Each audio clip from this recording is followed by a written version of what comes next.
ওকে, আপনারা সবাই ভালো আছেন তো না? আমরা আজকে ক্লাস সব থেকে ইম্পর্টেন্ট একটা বিষয় নিয়ে করব। আমি তো এর আগে আপনাদের ভিডিও রেকর্ড দিছি, তাই না? ভিডিও রেকর্ড দিছি, পিডিএফ দিছি, সব কিছু দিছি, কিন্তু স্ক্রিনে প্রথম মনে হয় আজকে ভিডিও স্ক্রিন। হ্যাঁ, তো প্রথম কথা হচ্ছে আমরা যে সিলেবাসে পরীক্ষা দেব সেই সিলেবাসে আমি 3টে সাবজেক্ট নিচ্ছি, তাই না? একটা হচ্ছে computer fundamental and operating system, একটা হচ্ছে অ্যালগোরিদম, ডাটা স্ট্রাকচার, আর একটা হচ্ছে আপনার পাইথন প্রোগ্রামিং। এই 3টে সাবজেক্ট নিচ্ছি। এই 3টে সাবজেক্টের মধ্যে আমরা 2টা সাবজেক্টে কিন্তু বেশি ক্লাস করছি। তার মধ্যে সবথেকে বেশি ক্লাস করছি হচ্ছে কি computer fundamental and operating system. এই অপারেটিং সিস্টেম এবং কম্পিউটার ফান্ডামেন্টালের আমি আপনাদের যে বিষয়টা পড়াইছি, যে টপিকগুলো তো সবগুলোই নোট কিন্তু পাইছেন, আপনারা পাইছেন না? যদি নোট না পেয়ে থাকেন, যদি কোনো সমস্যা হয়ে থাকে, তাহলে অবশ্যই আমাকে বলবেন, তাই না? কি স্যার, বোঝা যায়? তার মধ্যে কিন্তু আমরা এই যে কম্পিউটার বেসিকের মধ্যে শুরুতেই একদিনে আমরা ক্লাস নিয়েছি এভলিউশন অফ কম্পিউটার বিবর্তন, তাই না? তারপর হচ্ছে ক্যারেক্টারিস্টিক, বিভিন্ন ধরনের কি হচ্ছে কম্পিউটার কী ধরনের হয়, এগুলো কিন্তু খুব সুন্দরভাবে বোঝাইছি। এই জায়গা থেকে আপনাদের রিসেন্ট যে পরীক্ষা আসতেছে, এই কম্পিউটার বেসিক থেকে 2টা ব্রড প্রশ্ন, 3টা শর্ট প্রশ্ন আছে, অ্যান্সার পাওয়া গেছেন কিন্তু। আসতে ওটা তো বলা যাবে না, বলে দিছি, আর কতদূর বলা যায়? প্রশ্ন তো ফাঁস হয়ে যাবে। জেনারেশন ইম্পর্টেন্ট, অনেক বেশি ইম্পর্টেন্ট। তারপর হচ্ছে আমরা পড়ছি হচ্ছে মেমোরি স্টোরেজ ডিভাইস পড়ছি না? এই স্টোরেজ ডিভাইসটার মধ্যে কম্পিউটার মেমোরিটা কিন্তু পড়ে। মেমোরি কত প্রকারে যে বলছে যে স্টেট অফ মেমোরি কত প্রকার, ক্যারেক্টারিস্টিক অফ মেমোরি, তারপর র্যাম, রোম, তাই না? এগুলো কিন্তু মেমোরির মধ্যে পড়ে। তারপর প্রাইমারি মেমোরি মূলত 2টা, প্রাইমারি আর সেকেন্ডারি, বলছিলাম না? এই প্রাইমারি এবং সেকেন্ডারিকে ভাগ করে দুনিয়াতে যত মেমোরি আছে এই মেমোরিগুলো তৈরি। তারপরে হচ্ছে কম্পিউটার কম্পোনেন্ট অ্যান্ড হচ্ছে স্টোরেজ। কম্পিউটার মেমোরি কিন্তু হয়ে গেছে, কম্পিউটার কম্পোনেন্ট অ্যান্ড স্টোরেজ এইটা কিন্তু সুন্দরভাবে বোঝায়, যে 3টে লেকচার দিছিলাম, তাই না? এই 3টে লেকচারে পিডিএফও দিছিলাম যে মেমোরি, এখানে স্টোরেজ ডিভাইস এর মধ্যে হচ্ছে মেইন মেমোরি আর একটা কি মেমোরি, 2টা মেমোরি বলছি, একটা মেইন মেমোরি, একটা সেকেন্ডারি মেমোরি। এই সেকেন্ডারি মেমোরিটা হচ্ছে প্রাইমারি মেমোরি থেকে ভাঙে আসছে আবার, তাই না? তার মধ্যে হচ্ছে আমাদের যেটা হচ্ছে সাটা, ডাটা, এসএসডি, তারপর হচ্ছে পেন ড্রাইভ, মডেম, তারপর হচ্ছে তো আপনার কি বলে হার্ড ডিস্ক, HDDR4 বলছিলাম না? তারপর HDDR4 হচ্ছে হার্ড ডিস্কের সংক্ষিপ্ত বলে, মানে HDDR, আর DDR4টা র্যামের মধ্যে পড়ে। র্যামও কিন্তু মেমোরি না, ওটা হচ্ছে প্রাইমারি মেমোরি। হ্যাঁ আর কি। তো এই যে এইরকম তো হচ্ছে ফ্লিপফ্লপ ডিস্ক, সিডি, ডিভিডি, তারপর হচ্ছে মেমোরি কার্ড, তাই না? এগুলো সব মেমোরি। কখন কোনটা কাজ করে, কোনটার স্টোরেজ কত, কোনটার স্পিড কত, সব কিন্তু বলছি না? এবং সেটা পিডিএফ আকারেও আপনাদের দেখাইছে। আপনি বুঝতে পারছেন? তো এই যে এই পর্যন্ত গেছে, এগুলা গেছে। তারপর হচ্ছে cloud storage, concept of cloud storage, যেটা হচ্ছে পৃথিবীর সবচেয়ে বৃহৎ স্টোরেজের মধ্যে পড়ে, যেখানে আমরা বলছি না মেগা, গিগা, টেরা, পেন্টা, হেক্সা সবগুলোকে কভার করে, ওইটা হচ্ছে ক্লাউড কম্পোনেন্ট, যেটা হচ্ছে কোনো একটা বড় বড় কোম্পানির ডাটা ওইখানে রাখা হয়। যেমন গুগল ক্লাউডের নাম শুনছেন না? হ্যাঁ, এই গুগল ক্লাউড নিয়েই কিন্তু মনে করেন যে গুগলের যত ডাটা বলে, হ্যাঁ গুগল ড্রাইভ থাকে, ওটা গুগল ক্লাউড নামে সার্চ করবেন, আজকে লিখে রাখেন খাতায়, এই গুগল ক্লাউড সম্পর্কে ডিটেলস শুনবেন। কালকে আমি আপনার কাছ থেকে শুনে নেবো, কালকে ক্লাস আসছে না আপনাদের? আজকে কিন্তু আমি ক্লাস আসছে, কালকে 17 তারিখ হবে না বলছে? আচ্ছা আচ্ছা, ঠিক আছে, না হলে তো কিছু করার নাই। তো এখন কথা হচ্ছে দেশের পরিস্থিতির জন্য আপনাদের এতদিনে সিলেবাস কমপ্লিট হয়ে যাইতো, সব কিন্তু শেষ হয়ে যাইতো। তো এই যে তারপরে আমরা হচ্ছে পেরিফেরাল ডিভাইসে আসছি। কি বলা? পেরিফেরাল মানে কম্পিউটারের হার্ডওয়্যার হার্ডওয়্যার হার্ডওয়্যারগত যে ডিভাইস। পেরিফেরাল ডিভাইস কোনটাকে বলে? মূলত হার্ডওয়্যারগত ডিভাইস, হার্ডওয়্যারগত ডিভাইস, তাই না? এইটা কিন্তু হার্ডওয়্যারগত ডিভাইস, সে সফটওয়্যার দিয়ে চলতে পারে, কিন্তু হার্ডওয়্যারগত ডিভাইস না। এই পেরিফেরাল ডিভাইসটা হার্ডওয়্যারগত ডিভাইসের মধ্যে অনেকগুলো ডিভাইস থাকে, যেমন একটা হচ্ছে ইনপুট ডিভাইস, একটা হচ্ছে আউটপুট ডিভাইস। কেন ইনপুট ডিভাইস? আপনার মাউস হার্ডওয়্যারগত না, এটা ইনপুট না। এটা হার্ডওয়্যারগত না, এটা আউটপুট ডিভাইস না। হ্যাঁ, এই এই আমরা ইনপুট এবং আউটপুট ডিভাইসও কিন্তু দেখছি। ইনপুট ডিভাইস অনেকগুলো ইনপুট ডিভাইস, প্রায় 10 থেকে 15টা ইনপুট ডিভাইস দেখাইছি। আপনি বলেন তো জয়স্টিক কোন ধরনের ডিভাইস? জয়স্টিক, লাইট পেন আর প্রিন্টার আউটপুট ডিভাইস। এই যে আপনাদের মনে আছে। তারপর প্রিন্টার কত প্রকার পড়াইছি না? হ্যাঁ, প্রিন্টার 2 প্রকার। আবার এই 2 প্রকারকে ভাঙলে আবার আলাদা আলাদা প্রকারভেদ থাকে। যেমন প্রিন্টার হচ্ছে ধাক্কা মারা প্রিন্টার আছে, ধাক্কা মারা, তাই না? তারপর হচ্ছে ওইগুলাকে আবার ছোট ছোট ভাগে ভাগ করছে অনেকগুলা, এগুলো কিন্তু পড়াইছি। তো আপনাদের আর 2টা ক্লাস। এখন আমরা কিন্তু কম্পিউটার ফান্ডামেন্টালটাকে শেষ করে ফেলছি, ফান্ডামেন্টাল শেষ। এখন আমরা পরের স্টেপে যাব হচ্ছে অপারেটিং সিস্টেম। এই অপারেটিং সিস্টেম শুরু হয় সফটওয়্যার দিয়ে, অপারেটিং সিস্টেমই শুরু হয়। এতদিন যা আলোচনা করছি কম্পিউটারের বেসিক নিয়ে আলোচনা করছি, কম্পিউটারের ফান্ডামেন্টাল মানে জানেন? মৌলিক, কম্পিউটারের মৌলিক বিষয় নিয়ে আলোচনা করছি। এখন এই মৌলিক বিষয়টাকে কিভাবে পরিচালিত করে, এটার কাজ কিভাবে করে, এটা কিন্তু একটা জাদুর বাক্স। আমি কিন্তু আপনাদের শুরু থেকে কই, এটা একটা জাদুর বাক্স, শুধুমাত্র একটা electronic device, just for computer design electronic device. যদি এটার ভিতরে সফটওয়্যার দেওয়া না হয় তাহলে এটাকে ম্যানিপুলেশন করবে না, ম্যানিপুলেট করবে। তো ম্যানিপুলেট করার জন্য আমাদের কি দরকার? অপারেটিং সিস্টেম দরকার, মানে সফটওয়্যার দরকার। এই এক এক ধরনের সফটওয়্যার দরকার। এই এক এক ধরনের সফটওয়্যার নিয়েই এখন আমরা আলোচনা করব এই কয়েকদিনের মধ্যে, ঠিক আছে? কিন্তু আমি এতদিনে আপনাদের যা পড়াইছি, এই এতদিনের পড়াগুলাই আপনাদের পরীক্ষার কোশ্চেন হবে। কত মার্কের কোশ্চেন হবে জানেন? 60 mark.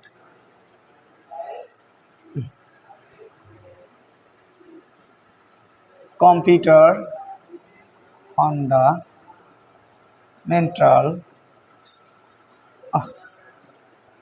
and operating system,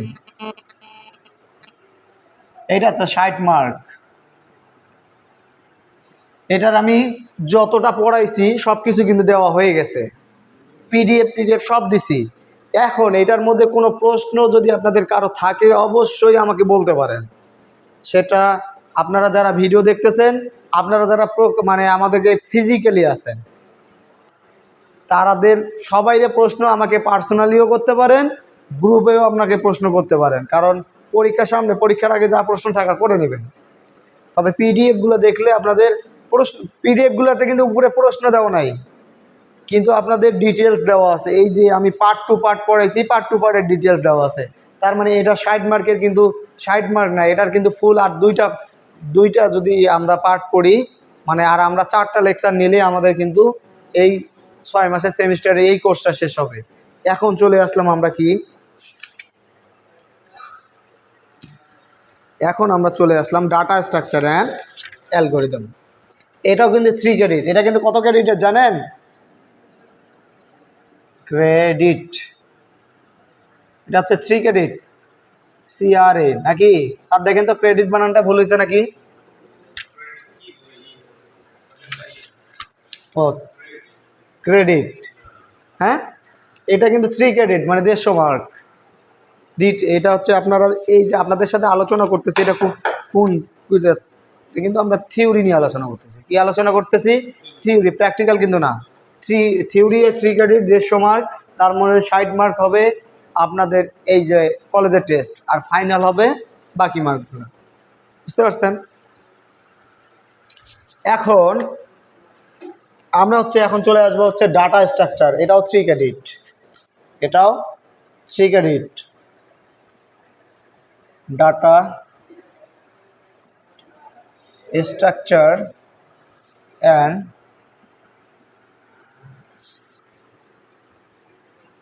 algorithm. এটাও 60 মার্কের, এটাও 60 মার্ক। এটার কিন্তু আমরা বেশি দূর যাইতে পারি নাই, কারণ ক্লাস তো হয়েছে হাতে গোনা মনে হয় 10 দিন না 8 দিন, তাই না? এতদিনও হয় নাই মনে হয়। হ্যাঁ, আপনাদের 6 মাসে লেকচার হবে মিনিমাম 50টা, তাহলে আপনাদের সিলেবাস কমপ্লিট হবে পরিপূর্ণভাবে। কিন্তু আপনারা অলরেডি 10টা ক্লাসে ওইটা কিন্তু মেকআপ করতে পারছেন, কিন্তু এইটা একটু হার্ড সাবজেক্টও, অনেক বেশি হার্ড সাবজেক্ট। আমার এই বিএসসি ইঞ্জিনিয়ারিং করতে গিয়ে আমার সব থেকে অবস্থা খারাপ করছে এই অ্যালগরিদম সাবজেক্ট। আমি এখন পর্যন্ত ক্লিয়ার বুঝি না। অ্যালগরিদম সাবজেক্টটা যদি কোনো মানুষ দুনিয়াতে কমপ্লিট করতে পারে পরিপূর্ণ আকারে, মনে হয় না পারবে। না কেউ তো এটা পরিপূর্ণভাবে করছে, কিন্তু অ্যালগরিদমটা একটা অ্যালগরিদম আপনি যেভাবে সাজাইছেন, অ্যালগরিদম হচ্ছে নিজের মতো করে সাজানো। সেই প্রোগ্রামটাকে আপনি শর্ট করতে পারেন, লং করতে পারেন। অ্যালগরিদম মানে কি, আপনি একটা বড় কোডকে, প্রোগ্রামকে নিজের মতো করে ধাপে ধাপে সাজানোর প্রক্রিয়া হচ্ছে। ডাটা স্ট্রাকচার কাকে বলে, অ্যালগরিদম কাকে বলে আপনারা তো ভালো করেই জানেন। তারপর আমরা ডাটা স্ট্রাকচার আলাদা একটা সাবজেক্ট পড়ছি, অ্যালগরিদম আলাদা একটা সাবজেক্ট পড়ছি। আপনার অ্যাডভান্স কোর্সে আসে ডাটা স্ট্রাকচার আর অ্যালগরিদম একসাথে পাচ্ছেন। আপনারা জানেন এই যে দুনিয়াতে যত অ্যাপস, যত সফটওয়্যার, যত ওয়েবসাইট, যা কিছু তৈরি হয়, সবগুলোর পিছনে একটা করে অ্যালগরিদম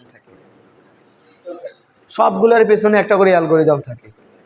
এই যে লক্ষ লক্ষ কোড, একটা ওয়েবসাইট, সাপোজ ধরেন আপনি একটা টেবিল তৈরি করতেছেন, এই একটা টেবিল তৈরি করতে গিয়ে সাপোজ ধরেন মনে করেন এই যে চার্টটা আছে না, হ্যাঁ, এটা একটা টেবিল, কিন্তু কয়টা রো আছে মেবি 5টা, এখানে কলাম আছে 3টে, না, হ্যাঁ।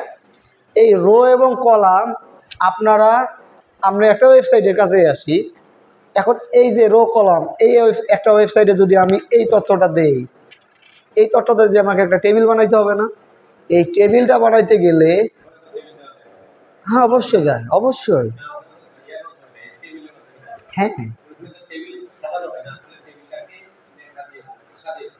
আমি এইটাই বলতে চাচ্ছি। হ্যাঁ, তো এই যে টেবিলটাকে বানাইতে হবে, ওখানে আমাদের শো করাইতে হবে। আমি আগে আপনাদের স্ট্রাকচার বলতেছি, তা একটু বানাইতে হবে না? সেই টেবিলটাকে আমি একটা ছবি তুলে নিয়ে বসাই দেবে, কাজ করবে। ছবি তুলে বসাই দিলেন, সেটা একটা পিকচার হয়ে গেল। কিন্তু আমাকে টেবিলটা হচ্ছে অটোমেটিক কার্যক্ষমতা বানাইতে হবে। এই অটোমেটিক কার্যক্ষমতা বানানোর জন্য টেবিলটাকে বানানোর জন্য আপনাকে HTML কোড লিখতে হবে। মনে করেন যে 50-60 লাইনের, 50-60 লাইনে লিখলেন, একটা স্টেপ গেল, 50-60 লাইনের কোড গেল। তারপরে এটাকে রং বাজনা দেবেন না, না হলে সুন্দর হবে। মানে এই যে সাজাইলেন, দাড়ি দিলেন, কোনটা বড় হয়েছে কোনটা ছোট হয়েছে, এটাকে তো সাইজ অনুযায়ী সাজাইতে হবে। এটার জন্য আপনাকে CSS এর কোড লিখতে হবে, মনে করেন 1-150 লাইন। কত গেল? 50 লাইন আর 150 লাইন, 200 লাইনের গেল না? দুইটা আলাদা আলাদা কোড গেল না? হ্যাঁ, আপনার টেবিলটা আসলো। এমন টেবিলটা অটোমেটিক না ডাইনামিক কাজ করতে হবে তো, হ্যাঁ। এই কাজ করতে গেলে আপনার জাভা স্ক্রিপ্টের কোড লেখা লাগবে। এটার পেছনেও গেলে মনে করেন 20-30টা কোড। এই যে একটা টেবিল স্টেপে স্টেপে সাজাইতে গেলে আমাদের 200-250 লাইনের কোড হচ্ছে। এই 200-250 লাইনের কোড আমরা স্টেপে স্টেপে কীভাবে কোডটাকে ডিজাইন করব, মাথার মধ্যে একটা চিন্তা আনে। আমি এই লাইনটা সাপোজ ধরেন, আমার এই লাইন যে একটা টেবিল সাজাইলাম, এটা কিন্তু একটা পড়ার বিষয়। এই যে একটা টেবিল, এই আবার একটা টেবিল হচ্ছে এটাও তো একটা টেবিল বলা যায় না? ঠিক সাজানো টেবিল, হ্যাঁ। তাহলে এই টেবিলটাকে আমরা সুন্দরভাবে সাজাইতে হবে না? সুন্দরভাবে সাজাইতে হবে না? এবং প্রতিটা জিনিস যেন আমাদের ডাইনামিকভাবে কাজ করে সেটা সাজাইতে হবে না? এইটাকে আমাদের মাথায় চিন্তা করে নিয়ে আমরা একটা খাতায় কলমে যেটাকে নোট করি, সব জিনিসের, আপনারা হয়তো বা খাতায় নোট করেন না, পৃথিবীর সব বিখ্যাত বিখ্যাত মনীষী, সব টিচার, যেমন সাপোজ কথা, মানুষের কথা বলার দরকার নাই। আমি যে আপনাদের আগে পড়াইতে আসি না এখানে, এই সাবজেক্টগুলো কিন্তু আমি পড়ে আসছি। আপনাকে যে আমি এখানে পড়াইতে আসছি, আপনাকে পড়াইতে আসার ক্ষেত্রে আমাকে কিন্তু অগ্রিম প্ল্যানিং করতে হয়। প্ল্যানিং করতে হয় না? এটা কিন্তু আমার একটা অ্যালগরিদম। কোন স্টেপে কী কাজ করবো এটাই কিন্তু আমার একটা অ্যালগরিদম। বুঝতে পারছেন? এই যে স্টেপে স্টেপে একটা টেবিল সাজানো, সিস্টেমেটিকভাবে করানো থেকেই অ্যালগরিদম বলা হয়। তাহলে আপনারা এই দেখেন, আমরা আলাদা আলাদা বলছি। এখন আপনাদের এই ডাটা স্ট্রাকচারের কাকে বলে, কত প্রকার, কিভাবে কাজ করে, কি কি, এই যেমন LIFO, FIFO, stack, array, queue, inserting, deleting, সবগুলো সম্পর্কে কিন্তু আমি শর্ট নোট বলে দিচ্ছি। ট্রি, গ্রাফ, শর্টিং, সার্চিং, সেগুলোর কিন্তু বিশদ এখন আমরা আলোচনা করব। এগুলো কিন্তু স্ট্রাকচারের মধ্যে, ডাটা স্ট্রাকচারের মধ্যে আমাদের বলা হয়েছে। তারপর অ্যালগরিদম কাকে বলে, সুডোকোড কি, নোটেশন কাকে বলে, কিভাবে অ্যালগরিদম কাজ করে, অ্যালগরিদম কিভাবে সাজাইতে হয় দেখাইছি না? অন্তত আপনারা দুইজন ভালোভাবে বলতে পারবেন। এনারা দেরিতে আসছে, আপনারা কিন্তু মাস্ট বি বলতে পারবেন যে এটা কিন্তু আমি করে দিছি। বুঝতে পারছেন?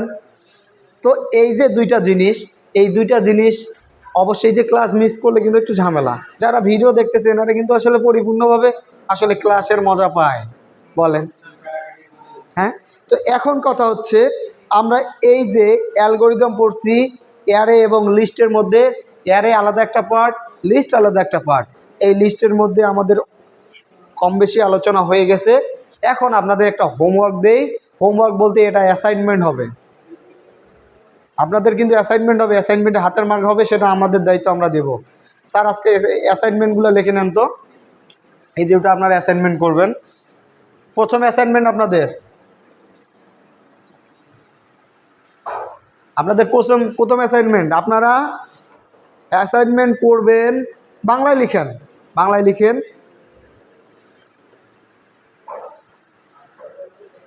যে ডাটা স্ট্রাকচার এবং অ্যালগরিদম কাকে বলে। দুইটা আলাদা আলাদা জিনিস, তাই না?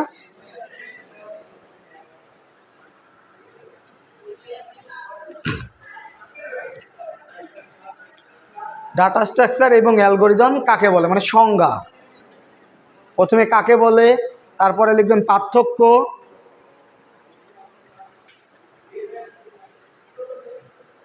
পার্থক্য, তারপরে লিখবেন যেটাকে আমরা ক্যারেক্টারিস্টিক বলি, এটাকে কি বলা হয়? বৈশিষ্ট্য। বৈশিষ্ট্য, এই তিনটা জিনিস একটা স্টেপ। পার্থক্য এবং বৈশিষ্ট্য, সংজ্ঞা, পার্থক্য এবং বৈশিষ্ট্য। এই 60 মার্কের মধ্যে 20 মার্ক হয়ে যাবে এইটা সলিউশন করলে। খুবই ইম্পর্টেন্ট জিনিস কিন্তু একটা দিছি আপনাদের। এইটা যদি আপনারা হাতে লেখেন, আপনার পরীক্ষার জন্য পড়া হয়ে যাবে। অ্যাসাইনমেন্ট করেন নাই এর আগে কেউ? এই স্যারের কাছে বুঝাই নেবেন। এখন সবাই অ্যাসাইনমেন্ট করতে পারে। ভার্সিটিতে আমরা অ্যাসাইনমেন্ট করছি, আমাদের 15 মার্ক থাকে অ্যাসাইনমেন্টের। অ্যাসাইনমেন্ট থাকে আমাদের প্রতিটা সেমিস্টারই অ্যাসাইনমেন্ট ছিল।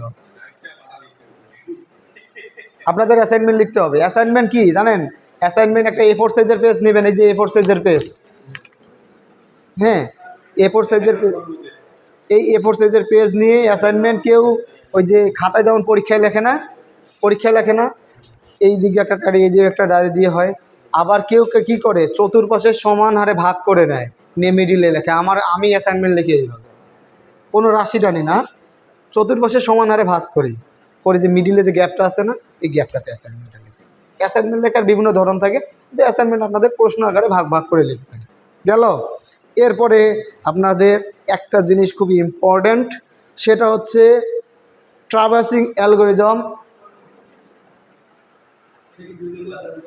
ট্রাভার্সিং অ্যালগরিদমের যে ইয়াটা আছে, প্রশ্নটা কি বলছেন বলেন তো? একটা গাণিতিক যে সমাধান দিছিলাম না, কোনটা? Traversing algorithm. যেটা ট্রাভার্সিং কিভাবে করে সেটা একটা অ্যালগরিদম দেখাইছি না?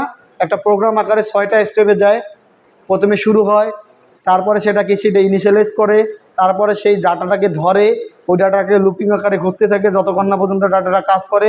তারপরে ওই ডাটাটা চেঞ্জ হয়, ওই ডাটাটা ট্রাভার্স করার পর সেটাকে এক্সিস্ট হয়ে বের হয়ে যায়। মনে পড়ে সেই কথা? ধাপে ধাপে বোঝাই দিছিলাম। এই প্রশ্ন ফাঁস করে দিলাম, এটা আসবে মানে আসবেই। হ্যাঁ, এটা আসবে মানে আসবেই। হ্যাঁ, এটা খুবই ইম্পর্টেন্ট, ফাইনাল কোশ্চেনও আসবে। অ্যালগরিদম, ট্রাভার্সিং অ্যালগরিদম কি মনে পড়ে আপনাদের? সেদিন যে ক্লাস ছিলাম বোর্ডে, ম্যাডাম ছিল সহ, এমপি সাহেবের বউ। হ্যাঁ, ছোট বউ। আচ্ছা, এখন আমরা নেক্সট ক্লাস থেকে শুরু করব স্ট্রাকচার। আমি এই 3টা পার্টের মধ্যে আপনাদের শুরু করছি। এই স্ট্রাকচার থেকে ডাটা স্ট্রাকচার মানে স্ট্যাক। এতদিন আমরা স্ট্রাক পড়ি নাই। স্ট্রাক সম্পর্কে তো বলছি, এই যে ডাটা স্ট্রাকচারে বলছি যে স্ট্রাক হচ্ছে লিফো আর কিউ হচ্ছে ফিফো। এই দুইটা, এই স্ট্রাক এবং কিউ সম্পর্কে আমরা আলোচনা করব। তবে স্ট্রাক একদিন আলোচনা করে 3টে লেকচার আমরা শেষ করব। অবশ্যই সেই মেন্টালিটি প্রিপারেশন নিয়ে আসবেন। কালকে ক্লাস নাই মেবি না? হ্যাঁ, এই পরের শুক্রবারেই পরীক্ষা। তাহলে হ্যাঁ,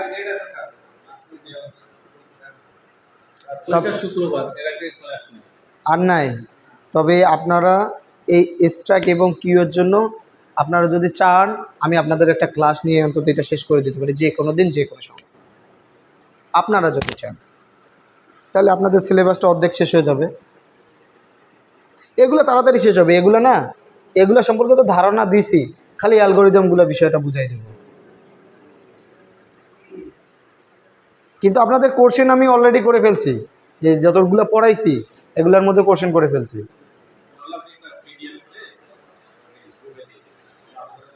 হ্যাঁ, পিডিএফ করে দেব। আচ্ছা, পিডিএফ করে দিব, সমস্যা নাই। আমি আবারও বলতেছি যে এই সাবজেক্টটা খুবই, এই ইঞ্জিনিয়ারিং সেক্টরের মধ্যে খুবই ইম্পর্টেন্ট সাবজেক্ট। অ্যালগরিদম সব থেকে ইম্পর্টেন্ট হচ্ছে এই অ্যালগরিদম। ডাটা স্ট্রাকচার মানে কি জানেন? কম্পিউটারের যত প্রকার তথ্য মথ্য কীভাবে ওই সফটওয়্যার তৈরি করতে হয়, সেটা কিভাবে সাজাবো, সেটাই হচ্ছে ডাটা স্ট্রাকচার। ওটা নিয়মটা করতে হবে।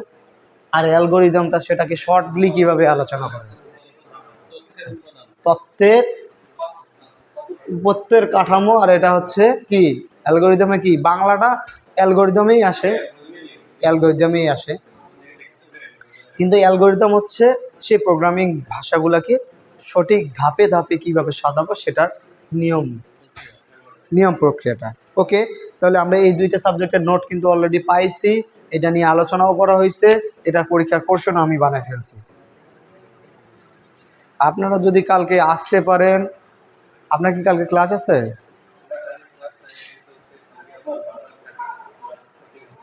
ওহো, আপনারা যে কেউ আসতে চান 1-2 ঘন্টার জন্য, আমি এই পাইথন প্রোগ্রামিংটা কোথায়? বীরগঞ্জ। আপনাদের বীরগঞ্জে আমার এক স্যার ছিল, পলাশউদ্দিন, যে এখন অস্ট্রেলিয়া আছে, আইজদানেশের পলাশউদ্দিন। তো উনি, আল্লাহ মাথায় দিছে ভালোই দিছে।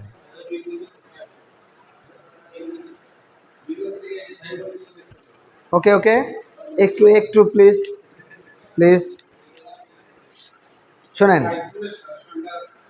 দিয়ে দেবো। হ্যাঁ, তো এই যে পাইথন কিন্তু একটা প্রোগ্রামিং ল্যাঙ্গুয়েজ। এই প্রোগ্রামিং ল্যাঙ্গুয়েজ কত প্রকার, কাকে বলে, কিভাবে আসে, পাইথনটা কোন ধরনের প্রোগ্রামিং ল্যাঙ্গুয়েজ, আমি কিন্তু আপনাদের বলে দিছি। অন্তত এই কথাটা বলছি, এই কথাটা অন্তত বলে ফেলছি। হ্যাঁ, বলে তো দিব অবশ্যই। আজকে এইটা নিয়েই ক্লাস করাবো আপনাদের। এখন চলে আসি 3য় number subject, Python programming.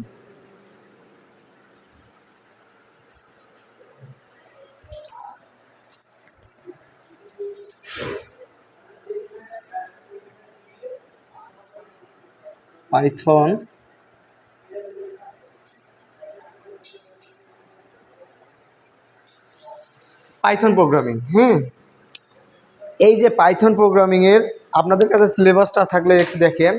Python প্রোগ্রামিংয়ের basic of programming, যেটার মধ্যে হচ্ছে কম্পিউটার প্রোগ্রামিং কি বা কাকে বলে, এটা বলছিলাম। তারপর হচ্ছে প্রোগ্রামিং ল্যাঙ্গুয়েজ কত প্রকার, এটাও বলছিলাম, বলে দিচ্ছি এখন। তারপর হচ্ছে ট্রান্সলেটর অফ প্রোগ্রামার, মানে প্রোগ্রামার্স, হ্যাঁ, স্টেট ট্রান্সলেটর মানে প্রোগ্রামারকে কীভাবে করতে হবে। এখন চলে আসি হচ্ছে আমাদের define algorithm and flow chart. একটা প্রোগ্রামকে আমরা দুই ভাগে কাজ করতে পারি। এই যে বলছিলাম যে এই যে সোনার কুমড়া, এ কিন্তু সব জায়গাতেই লাগবে, যেখানে ল্যাঙ্গুয়েজ সেখানেই একে লাগবে, মানে এই অ্যালগোরিদমকে লাগবে। এই অ্যালগোরিদম এবং ফ্লোচার্ট, ফ্লোচার্ট হচ্ছে আপনাদের আইসিটি কারো যদি থাকতো তাহলে বুঝতে পারছেন ফ্লোচার্ট সম্পর্কে। তারপর হচ্ছে ফ্লোচার্টের সিম্বল একই জিনিস, অ্যালগোরিদম অ্যান্ড ফ্লোচার্ট। আমি শুধু এই দুইটা জিনিস বলছি কারণ পাইথন নিয়ে খালি একদিনে লেকচার হয়েছে। তো আমরা এই পাইথন প্রোগ্রামিং নিয়ে একটু আলোচনা করি। আমাদের কথা হচ্ছে প্রোগ্রামিং ল্যাঙ্গুয়েজ কি। প্রোগ্রামিং ল্যাঙ্গুয়েজ বলতে মূলত বোঝায় কম্পিউটারের সকল প্রকার সফটওয়্যার, সকল প্রকার, আমরা কিন্তু বইয়ের ভাষায় বলতেছি না, আমাদের ভাষায় বলতেছি যে কম্পিউটারের সকল প্রকার সফটওয়্যার, মানে যে ধরনের সফটওয়্যার তৈরির যে ভাষা সেটাকেই বলা হয় প্রোগ্রামিং ভাষা বা প্রোগ্রামিং ল্যাঙ্গুয়েজ। বুঝতে পারছেন? যে কম্পিউটার মানে এক কথায় সফটওয়্যার তৈরির ভাষাকে বলা হচ্ছে প্রোগ্রামিং ল্যাঙ্গুয়েজ। সফটওয়্যার তৈরির ভাষাকে বলা হচ্ছে প্রোগ্রামিং ল্যাঙ্গুয়েজ। সেই সফটওয়্যার হতে পারে, আপনারা যে ঘড়ি আছে না, ডিজিটাল ঘড়ি কই আছে, এখানে ছিল তো, ওই ডিজিটাল ঘড়ি চলে না একটার পর একটা একটার পর একটা, ওটা কিন্তু একটা সফটওয়্যারের মাধ্যমে চলে, ওখানে কিন্তু কোড করা আছে। বুঝতে পারছেন? হুম হুম সব মানে এক কথায় ডিজিটাল যে কোনো জিনিসে কোড করা আছে এগুলাতে। কিন্তু এই যে দেখেন ছোট ছোট চিপসেট লাগানো থাকে, ছোট ছোট চিপসেট, ওই চিপসেটে কিন্তু মেমোরি থাকে, ওই মেমোরির মধ্যে ওই প্রোগ্রামটা সেট করা। তারপরে আপনার এক কথায় শেষ। আমি যে কথা বলতেছি আমার এই কথাটা রেকর্ড হচ্ছে না, ভিডিও রেকর্ড হচ্ছে দুইটা জিনিসে, একটা হচ্ছে স্ক্রিন রেকর্ড হচ্ছে, আমাদের ভিডিও রেকর্ড হচ্ছে, একটা আমার ভয়েস রেকর্ড হচ্ছে। দুইটা একটা সফটওয়্যারের মাধ্যমে হচ্ছে না। এই সফটওয়্যারটাও তৈরি হয়েছে এই প্রোগ্রামিং ল্যাঙ্গুয়েজ দিয়ে। তাহলে মোবাইলের যে অ্যাপসটা বা সফটওয়্যারটা, এটা কিন্তু কার দ্বারা তৈরি? প্রোগ্রামিং ল্যাঙ্গুয়েজ দ্বারা। এই প্রোগ্রামিং ল্যাঙ্গুয়েজ দুই প্রকার। কয় প্রকার? একটা হচ্ছে আপনার লো লেভেল ল্যাঙ্গুয়েজ, একটা হচ্ছে হাই লেভেল ল্যাঙ্গুয়েজ। একটা হচ্ছে লো লেভেল ল্যাঙ্গুয়েজ, একটা হচ্ছে হাই লেভেল। এখন আমরা যে বইটা নিয়ে পরে আলোচনা করব পাইথন, এটা কিন্তু হাই লেভেল ল্যাঙ্গুয়েজ, এটা কিন্তু হাই লেভেল ল্যাঙ্গুয়েজ। এই হাই লেভেল এবং লো লেভেল ল্যাঙ্গুয়েজ থেকে আবার দুই ভাগে ভাগ করা যায়। যেমন লো লেভেল ল্যাঙ্গুয়েজ একটা হচ্ছে মেশিন, একটা হচ্ছে অ্যাসেম্বলি। একটা হচ্ছে মেশিন, একটা হচ্ছে অ্যাসেম্বল। মেশিন ল্যাঙ্গুয়েজ কি জানেন? হ্যাঁ, লো লেভেলটাকে দুই প্রকার। যেটা হচ্ছে সরাসরি মেশিনের সাথে যুক্ত, মানে আমরা যেটা মানে এক কথা শেষ, ওই যে 0 এবং 1 কোড, বাইনারি কোড ছাড়া মেশিন বোঝে অন্য কিছু? বোঝে না। বোঝে কি? বোঝে না। এই যে এই মেশিন যে 0 1 ছাড়া বোঝে না, এই 0 1টাকে কিন্তু আমরা কোনো একটা ল্যাঙ্গুয়েজের মাধ্যমে প্রকাশ করি না কম্পিউটারকে, হ্যাঁ বলি কি, তাই না? আগে সিম্পল জিনিসগুলো জানে নেন যে ল্যাঙ্গুয়েজ, লো লেভেল ল্যাঙ্গুয়েজ দুই প্রকার, একটা হচ্ছে মেশিন ল্যাঙ্গুয়েজ, একটা হচ্ছে অ্যাসেম্বল ল্যাঙ্গুয়েজ। তারপর হাই লেভেল ল্যাঙ্গুয়েজকে দুই প্রকার, একটা হচ্ছে কি প্রসিডিউরাল, আর একটা হচ্ছে অবজেক্ট ওরিয়েন্টেড। একটা হচ্ছে প্রসিডিউর, একটা হচ্ছে অবজেক্ট ওরিয়েন্টেড। আমরা যে কাজেই করি সবগুলা সাবজেক্ট প্রোগ্রামিং ল্যাঙ্গুয়েজগুলাই হচ্ছে অবজেক্ট ওরিয়েন্টেড। আপনারা সি প্রোগ্রামিংয়ের নাম শুনছেন না? C, C plus plus, Java, JavaScript, Python, Oracle, শুনছেন না? পাইথনটাকে আবার মেশিন ল্যাঙ্গুয়েজও বলা যায়, তবে অবজেক্ট ওরিয়েন্টেড ল্যাঙ্গুয়েজ, তবে এটা হাই লেভেল ল্যাঙ্গুয়েজের অবজেক্ট ওরিয়েন্টেড। এই আমি যতগুলো ল্যাঙ্গুয়েজ মনে হয় 42 থেকে 43টা আছে, না 45টা, 45টার মতো আছে, 45টা ল্যাঙ্গুয়েজ আছে। আমি মূলত মনে হয় 5টা কি 6টা ল্যাঙ্গুয়েজ নিয়ে কাজ করছিলাম, খালি জানি স্ট্রাকচার জানি। এ C, C plus plus, C, C plus plus, Java, Python, JavaScript, তারপর হচ্ছে ALGOL, ALGOL, Oracle, Swift, Kotlin,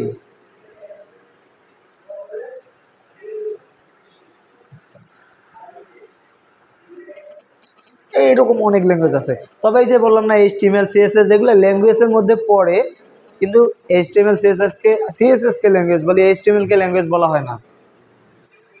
HTML কিন্তু ল্যাঙ্গুয়েজ না, ওটা হচ্ছে মার্কআপ ল্যাঙ্গুয়েজ, ওটা হচ্ছে মার্কআপ ল্যাঙ্গুয়েজ। HTML কিন্তু ফুল দমে ল্যাঙ্গুয়েজ না, ল্যাঙ্গুয়েজ বলা যায় কিন্তু মার্কআপ ল্যাঙ্গুয়েজ।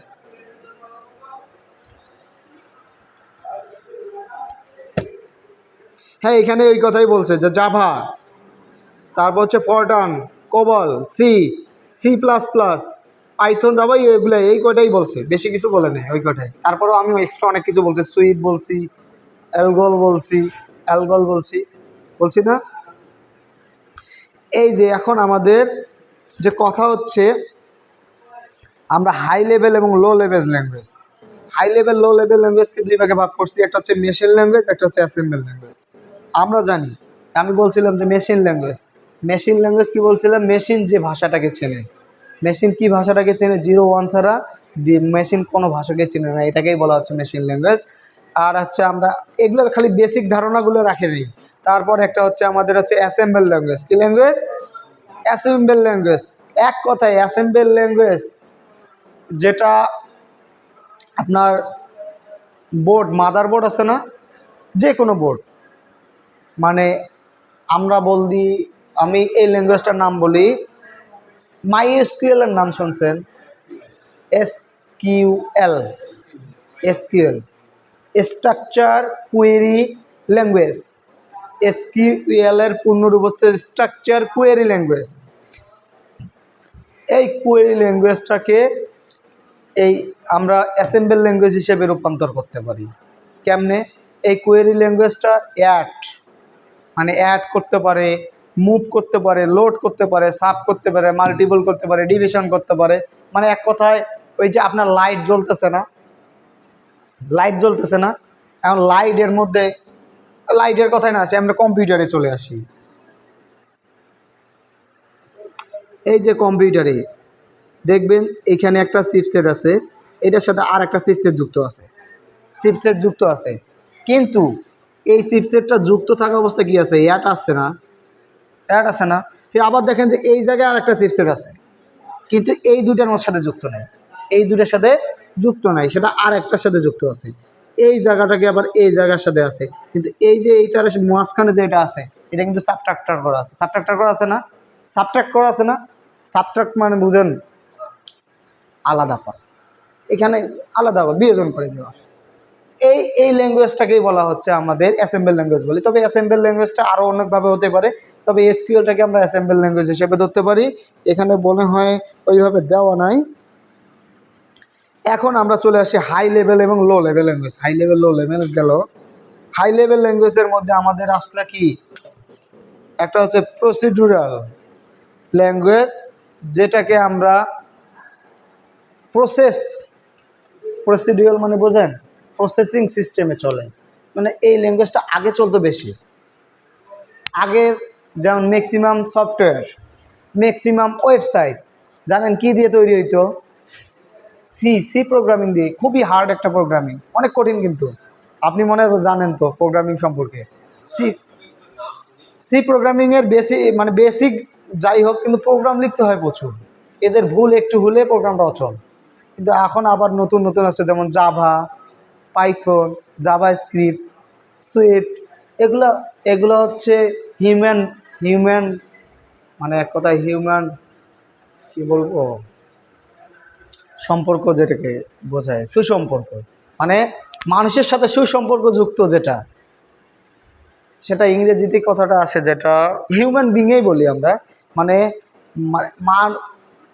আপনি যেটা বোঝেন ওই ল্যাঙ্গুয়েজটা আপনার মতো করেই কাজ করে, মানে সহজবোধ্য, মানে মানুষের সহজবোধ্য হবে। আগেরগুলো তো মেশিনকে আপনি যে কমান্ড দেবেন, যদি একটা সেমিকোলনও বাদ দেন, তাহলে সেমিকোলনটা বাদ দিলে প্রোগ্রামটা শর্ট। কিন্তু এখানে যদি আপনি কোনো কারণে সেমিকোলন বাদ দিয়ে দিচ্ছেন, আপনার ওটা এরর আসবে না, আপনার ওটার ইরোর আসার সম্ভাবনা নাই, ওটার ইরোর আসার সম্ভাবনা নাই। মানে মানে এক কথায় হচ্ছে সহজবোধ্য, হিউম্যান সহজবোধ্য আর কি।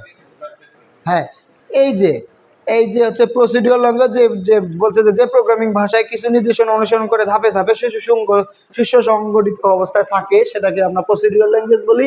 মানে স্টেপ টু স্টেপ কি থাকে, হিউম্যান ইউজেবল থাকে, সেটাকে আমরা বলি হচ্ছে প্রসিডিউরাল ল্যাঙ্গুয়েজ। আর একটা হচ্ছে অবজেক্ট ওরিয়েন্টেড ল্যাঙ্গুয়েজ, যে ল্যাঙ্গুয়েজটা নিয়ে আমরা সবসময় কাজ করব, যেমন হচ্ছে object oriented, C++ object oriented.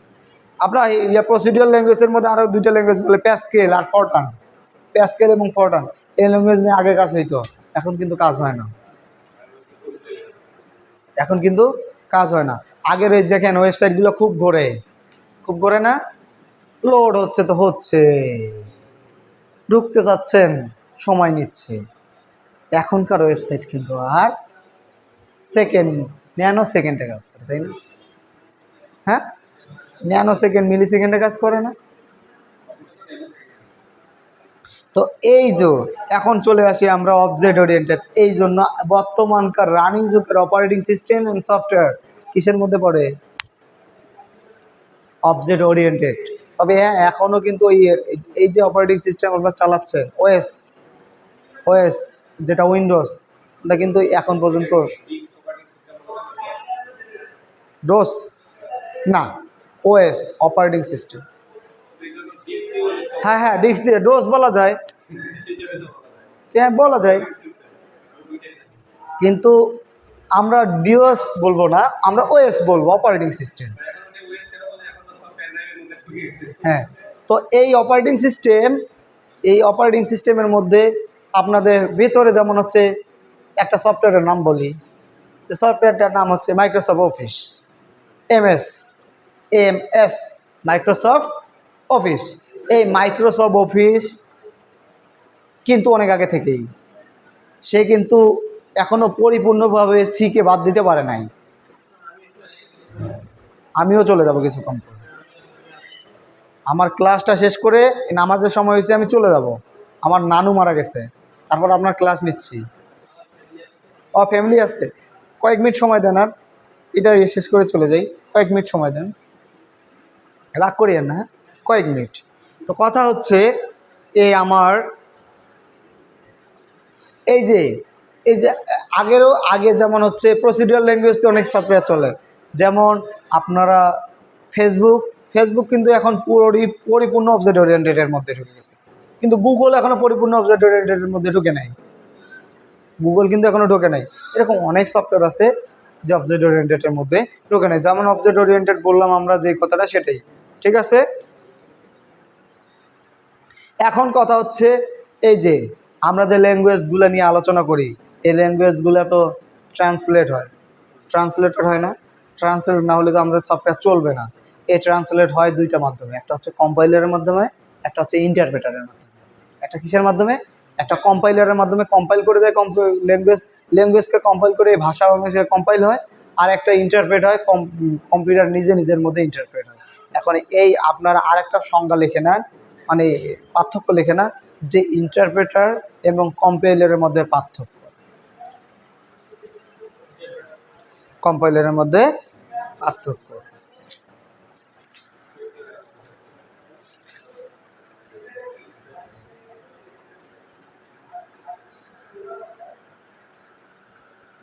এখন আমরা চলে আসি অ্যালগরিদম কাকে বলে, সেটা তো জানি আমরা, যে কোনো একটা বৃহৎ প্রোগ্রামিং ল্যাঙ্গুয়েজকে নিজের মতো করে ধাপে ধাপে সাজানোর প্রক্রিয়াকে বলা হয় অ্যালগরিদম। এখন চলে আসলাম ফ্লোচার্ট। কি ফ্লোচার্ট? এই অ্যালগরিদমটাকে ছক বা চিত্রের মাধ্যমে কিভাবে প্রকাশ করব, সেইটাকে বলা হচ্ছে ফ্লোচার্ট। এই ফ্লোচার্টের দেখেন, এই যেগুলোকে বলা হয় চিত্র, এক একটা অংশ, এটাকে কি বলা হয়? শুরু, স্টার্টিং। তারপর এটা হচ্ছে আপনার ইনপুট, এটা হচ্ছে লুপের চিহ্ন। এই যে এটা হচ্ছে আপনার সেই রোগুলা ধাপ। তারপরে এটা হচ্ছে আপনার সংযোগ চিহ্ন, আপনি লুপ একটার পর একটা যে চলছে, এটা হচ্ছে সংকেত চিহ্ন। তারপরে এটা হচ্ছে ডকুমেন্ট, তারপর হচ্ছে প্রস্তুতি চিহ্ন। এই যে চিহ্নগুলো দেখেন, এগুলোকে হচ্ছে ফ্লোচার্টের চিহ্ন। এবং এই ফ্লোচার্টগুলোকে আপনি কাজ করে এই দেখেন এই যে এইটা হচ্ছে একটা অ্যালগোরিদম, এই অ্যালগোরিদমটাকে এই যে ফ্লো চার্ট আকারে সাজানো যায়। ঠিক আছে, আমি এই পিডিএফগুলো আপনাদেরকে আজকেই দিয়ে দেব। তো আপনারা হ্যাঁ ফ্লোচার্ট ফ্লোচার্ট আচ্ছা শোনেন, আমি আপনাদের বলি স্যার, আপনাকে ফ্লোচার্ট খুব সুন্দরভাবে বুঝতে হবে, কারণ আপনি আইসিটি ক্লাস নেন, বুঝেন তো বোধহয়। হ্যাঁ, ফ্লোচার্ট কিন্তু খুবই সহজ, এত পরিমাণে সহজ। আপনি খালি 5টা চিত্র মনে রাখবেন, 5টা দিয়ে সব কিছু হবে। কি স্যার? 5টা। প্রথমে হচ্ছে শুরু এবং শেষ, দুইটারই কিন্তু চিহ্ন একই, মনে রাখতে হবে। তারপর রাখতে হবে ইনপুট এবং আউটপুট, এই দুইটা। তারপর হচ্ছে লুপ, তারপর লুপের সংযোগকারী চিহ্নটা এবং হচ্ছে সংযোগের চিহ্নটা। কি হয়েছে না?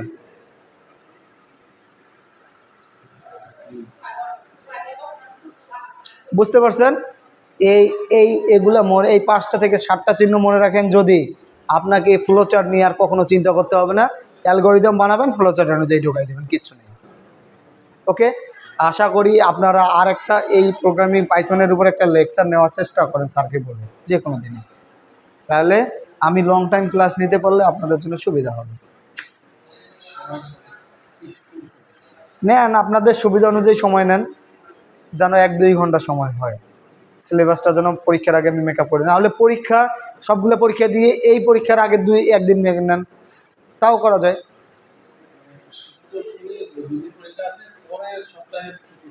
তাহলে ওইটার মধ্যে গ্যাপ নেন, পাইথন যেদিন পরীক্ষা আছে সেই দিনের 1 দিন আগে নেন। আচ্ছা, আপনি চলে যান, ঠিক আছে? ঠিক আছে।